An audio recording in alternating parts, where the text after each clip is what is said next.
Hello friend, welcome back to our channel. आज की video में हम बात करने वाले हैं अवर नेशनल सॉन्ग यानी हमारा राष्ट्रगीत वंदे मातरम के बारे में।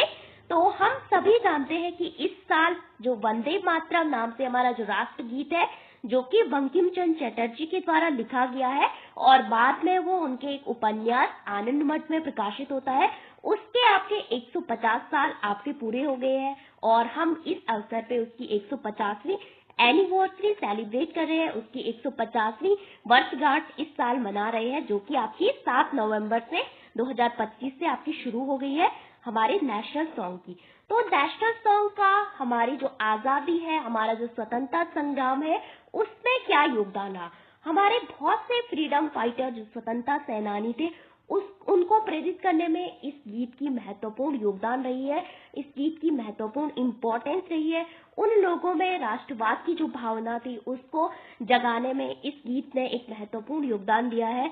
इसके अलावा जो श्री औरोबिंदो है, उन्होंने भी वंदे मातरम नाम से आपकी एक पत्रिका लिखी है।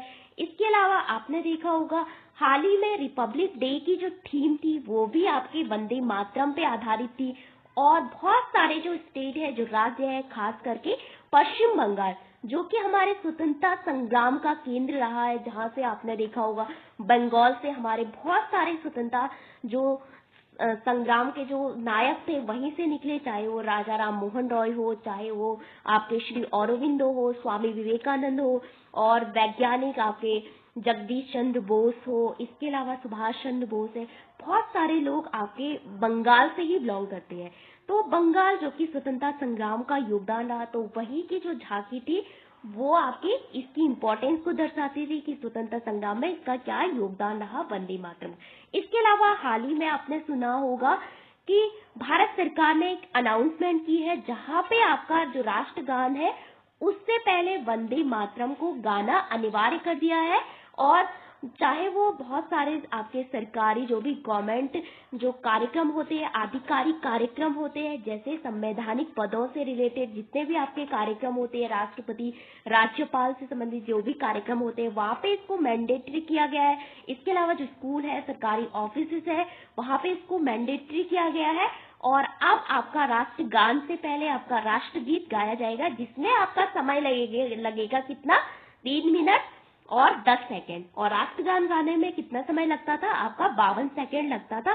तो बहुत सारे लोग 52 सेकेंड में ही इधर उधर आपके देखने लगते थे, तो अब ये समय भी आपका बढ़ा दिया गया है। इसके अलावा आपने सुना होगा कि पहले हम वंदे मातरम के 2 ही स्टेंजा आपके गाते थे, जो पहला और दूसरा वाला स्टेंजा वो गाया जाता था। लेकिन अब गवर्नमेंट ऑफ इंडिया ने इसकी 150वीं एनिवर्सरी पे ये अनाउंसमेंट किया है कि इसके जो टोटल 6 स्टेंजा है वो आपके सभी आपके गाए जाएंगे।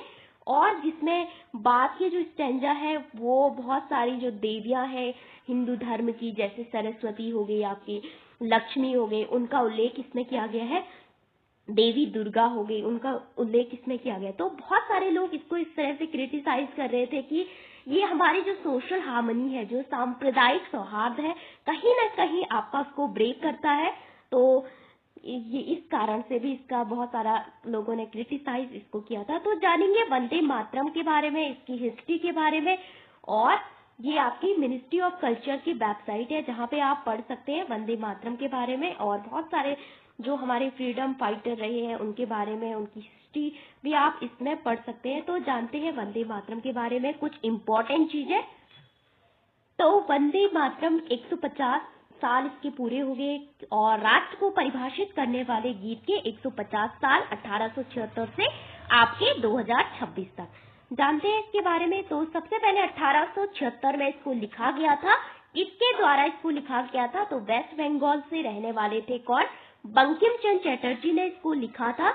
और ये एक यूनिक सॉन्ग है जिसमें कि जो ब्लेंडेड है, यानी अनूठा उसमें मिश्रण है, किसका, जो संस्कृत है, हमारी वेदों की वाणी जो भाषा है, बहुत सारी भाषाओं की जननी, संस्कृत भाषा में इसको लिखा गया है। इसके अलावा बंगाली, दोनों का मिश्रण करके इसको आपका लिखा गया है, संस्कृत और बंगाली का। इसके अलावा और ये गीत पहले तो 1876 में लिखा गया, बाद में बंकिम चंद्र चटर्जी का एक नोवेल था, यानी एक उपन्यास था, जिसका नाम था क्या, आनंद मठ, उसमें इसको शामिल किया गया था 1882 में। ओके, फिर आता है आनंद मठ, ये उनकी एक प्रसिद्ध उपन्यास है, एक लिटरेरी वर्क है किनका, बंकिम चंद्र चटर्जी का। इसके अलावा ये उपन्यास जो है ब्रिटिश ईस्ट इंडिया कंपनी, आप सभी जानते हैं कि भारत में 1858 तक जो रूल रहा है पूरी तरह से ब्रिटिश ईस्ट इंडिया कंपनी का रहा है। बाद में जो पावर है वो ब्रिटिश जो महारानी है क्राउन के पास चली जाती है। तो इस ब्रिटिश ईस्ट इंडिया कंपनी के खिलाफ ये सन्यासी विद्रोह को दर्शाता है। आपने हिस्ट्री में पढ़ा होगा सन्यासी विद्रोह के बारे में, तो वहां पे इसको दर्शाता है। इसके अलावा वंदे मातरम जो कि सन्यासियों के लिए उस समय क्या था, एक क्रांतिकारी भजन की तरह था, यानी रेवोल्यूशनरी भजन के रूप में कार्य करता था। कब आपका जब हम गुलाम थे, ओके, स्वतंत्रता संग्राम के दौरान।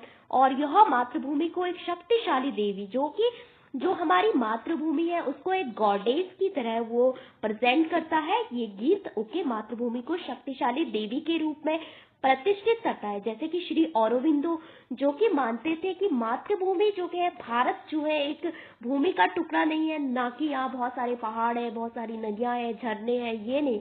भारत तो आपका देवी माँ का साक्षात शरीर है जो कि एक लिविंग एंटिटी है, एक जीती जागती मूर्ति है और एक माँ की तरह वो भारत को देखते थे। तो वैसे ही वंदे मातरम में भी इंडिया को एक शक्तिशाली देवी के रूप में प्रेजेंट किया गया है। इसके अलावा रविन्द्रनाथ टैगोर जी की वॉइस यानी उनकी आवाज में इसको पहली बार आपका गाया गया था। कब? 1896 में क्या होता है, एक कांग्रेस का यानी इंडियन नेशनल कांग्रेस, भारतीय राष्ट्रीय कांग्रेस का एक सेशन होता है, कहाँ पे, कलकत्ता में। तो वहीं पे पहली बार वंदे मातरम गाया गया था 1896 में। किसने गाया? रविन्द्रनाथ टैगोर। आप सभी जानते हैं उन्होंने राष्ट्रगान लिखा। इसके अलावा भारत के राष्ट्रगान को पहली बार कब गाया गया था? 1911 में, जब जॉर्ज पंचम आपका भारत आए थे। आपका यहाँ पे बंगाल विभाजन को रद्द किया गया था 1905 में। ब्रिटिशों ने बंगाल के टुकड़े टुकड़े कर दिए थे, उनकी जो फूट डालो और राष्ट्रों की जो नीति थी, क्योंकि स्वतंत्रता संग्राम का केंद्र हुआ करता था कौन? बंगाल। तो उनका मानना था कि अगर हम बंगाल को छोटे छोटे पार्ट में तोड़ देंगे तो यहाँ पे जो आजादी की जो मांग है, राष्ट्रवाद की भावना है, हम उसको कम कर देंगे। लेकिन बहुत सारे लोग बाद में इसके विभाजन को रद्द कर दिया गया। लॉर्ड कर्जन ने ये घोषणा की थी बंगाल विभाजन की, जैसे कि उड़ीसा हो गया, बिहार, ये सब कहीं ना कहीं बंगाल के पार्ट हुआ करते थे। तो 1911 में लॉर्ड आपके हार्डिंग ने जॉर्ज पंच मतलब किसी पे नहीं, भारत के किसी स्वतंत्रता सेनानी ने लॉर्ड हार्डिंग पे आपका क्या किया था, बम फेंका था। तो बहुत सारी चीजें वहां पे हुई थी। तो तब आपका बंगाल विभाजन को रद्द किया गया था। उसके बाद आपने हिस्ट्री में ये भी पढ़ा होगा कि रविन्द्रनाथ टैगोर ने 2 और देशों का राष्ट्रगान लिखा, जैसे कि आमार सोनार बांग्ला जो कि बांग्लादेश का है। 1971 में आपने देखा होगा, मूवी में देखा होगा उसकी इम्पोर्टेंस। इसके अलावा श्रीलंका का जो राष्ट्रगान है वो भी कहा जाता है कि रविन्द्रनाथ टैगोर जी के द्वारा रचित है। इसके अलावा इस प्रदर्शन ने साहित्यिक कृति को जन समूह के लिए एक राजनीतिक गान में इसको बदल दिया था। किसको? वंदे मातरम को। तो श्री अरविंदो की एक पत्रिका भी है जो कि वंदे मातरम पे आपकी आधारित है, द मंत्रा ऑफ 1905। 1905 में क्या होता है, बंगाल का पार्टीशन। तो यहाँ पे बहुत सारे जो मंत्र थे, जैसे स्वदेशी, अपने देश की वस्तुओं का इस्तेमाल करो। इसके अलावा बाइकआउट करो, विदेशी जो वस्तुएं हैं, विदेशी जो कपड़े हैं उनकी होली जलाओ। इसके अलावा अपने देश की जो शिक्षा है, नेशनल एजुकेशन पे फोकस किया गया था। तो 5 चीजें थी जिनको हमने उस समय काफी इंपॉर्टेंस दी थी, जैसे कि बाल गंगाधर तिलक के बारे में आपने सुना होगा, इसलिए श्री औरोबिंदो, इन्होंने सब पे इन चीजों पे आपका काफी फोकस किया था बंगाल पार्टीशन के समय। तो वंदे मातरम जो गीत है वो भी एक स्वदेशी आंदोलन का नारा बन गया था। कब? बंगाल विभाजन के दौरान, कि अपने देश की वस्तुओं का इस्तेमाल करो। इसके अलावा आपने सुना होगा कि रक्षाबंधन नाम से एक उत्सव भी मनाया गया था, कि जो सारे जो लोग हैं हिंदुस्तान के वो एक दूसरे को राखी बांधेंगे। इस तरह से रविन्द्रनाथ टैगोर जी का ये मतलब कार्यक्रम चलाया था उन्होंने। फिर प्रदर्शनकारियों के लिए ये वर्ड जो थे काफी पावरफुल थे और वो इन वर्डों का सामना करते करते बहुत सारी ब्रिटिशों की लाठियों का सामना करते थे। और बाद में ये क्या किया गया, ब्रिटिशों ने राष्ट्रवाद की भावना जो है काफी चरम पर पहुंच गई थी। इस गीत के कारण राष्ट्रवाद की भावना को काफी बल देता था ये गीत। इस पे क्या किया गया, उन्होंने प्रतिबंध लगा दिया गया इस सॉन्ग पे। तो 1905 में इसका काफी इम्पोर्टेंट रहा। भारत की जो स्वतंत्रता संग्राम आंदोलन थे, जो आंदोलनकारी थे, उनको प्रेरित करने में। इसके अलावा जान लेते हैं फ्लैग ऑफ रेवोल्यूशन। तो आपको पता होगा, प्रश्न भी पूछा गया है बहुत सारे एग्जाम में कि भारत का जो झंडा है, हमारा जो नेशनल फ्लैग है, उसको पहली बार भारत से बाहर किसने आपका फहराया था? तो पहली बार मैडम भीकाजी कामा ने 1907 में हमारा जो नेशनल फ्लैग है उसको फहराया था। कहाँ पे? जर्मनी के स्टटगार्ड में। और इसका पहला संस्करण उन्होंने वहीं पे आपका फहराया था और वहीं पे आपका उस झंडे में लिखा था आपका वंदे मातरम। उसके केंद्र में ये शब्द अंकित थे जो कि क्रांति की आत्मा के रूप में इसकी स्थिति को उजागर करते थे। किसकी? वंदे मातरम की। तो ये प्रश्न आपके लिए काफी इंपॉर्टेंट है कि भारत का जो झंडा है वो सबसे पहले विदेश में किसके द्वारा कब कहाँ फहराया गया था। इसके अलावा कॉन्स्टिट्यूशनल अडॉप्टेशन जान लेते हैं कि संवैधानिक रूप से इसको स्वीकार किया गया कब? तो पहले तो जनगण मन को राष्ट्रगान जो है उसको 24 जनवरी 1950 को। और ये राष्ट्रगान आपको पता होगा कि जितने भी कार्यक्रम होते हैं वहां पे राष्ट्रगान गाना मैंडेटरी होता है। इसके अलावा खड़े होना भी मैंडेटरी होता है। 52 सेकेंड का समय लगता है आपका। फिर आता है नेशनल सॉन्ग। तो वंदे मातरम जो कि आपका बहुत सारे स्कूलों में कार्यक्रमों में लास्ट में गाया गया जाता है छुट्टी के समय आपका। तो अब इसको पहले राष्ट्रगान से पहले गाया जाना अनिवार्य मैंडेटरी कर दिया है। और 24 जनवरी 1950 को इसको जो संविधान सभा है उसने अडॉप्ट किया था कि ये हमारा राष्ट्र गीत है।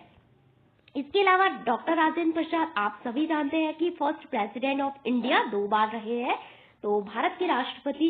इसके अलावा कॉन्स्टिट्यूशन असेंबली के जो बाद में आपके परमानेंट सदस्य बनते हैं, मेंबर्स बनते हैं, उन्होंने बोला था कि जो वंदे मातरम जो नेशनल सॉन्ग है हमारा, उसको हमारी जो जनगण मन यानी जो राष्ट्रगान है, नेशनल एंथम है, उसके समान ही इसको क्या दी जानी चाहिए? रिस्पेक्ट दी जानी चाहिए।